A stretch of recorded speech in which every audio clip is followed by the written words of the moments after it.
Sundan na niya ito. Tila kinukumpas ng mahiwagang liwanag. Pagsapit sa puno, higit 100 alitaptap ang biglang lumitaw mula sa loob ng punong kahoy. Pabilog silang umiikot at sa gitna nito'y tila may itim na aninong unti-unting humuhugis. "Kaloy!" tawag ni Aling Miling. Para siyang natauhan, mabilis siyang tumakbo pa uwi, ngunit napansin niyang nawala ang mga alitaptap sa isang iglap. Parang hindi sila kailanman naroon.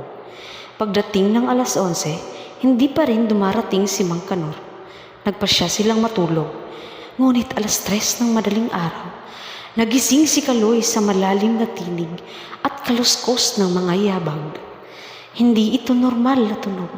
Mula sa bintana, nakita niyang ang buong paligid ng ilog ay nababalutan ng puting liwanag. Subalit wala ni isang ilaw sa paligid.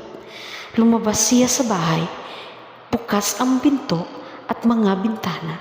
Mula sa malayo, nakita niya ang kanyang inang nakatayo sa gilid ng ilog.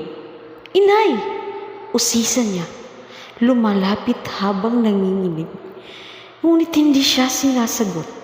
Sa gitna ng ilog, may mahaba at walang katapusang prosesyon ng mga nilalang na nakaputing kapa. Nakayuko ang mga ulo, may dalang lampara at tila nagsasalita sa wika na hindi kilala. Hindi sila lumalakad, tila dumudulas sa ibabaw ng tubig. "Inay, tara na po sa loob." "Anak, may humihingi ng tulong sa itaas. Sumama ka." Ang boses nito'y malamig, parang galing sa ilalim ng lupa. Nang tumingin si Kaloy sa mukha ng ina, nagulat siya. Itim ang mga mata, walang puti at nanlilisik. "Ayaw mo ba talagang sumama?" Biglang hinawakan ang kanyang braso. Napakahigpit, tila bakal ang pagkakakapit. "Aray po, inay! Tama na po!"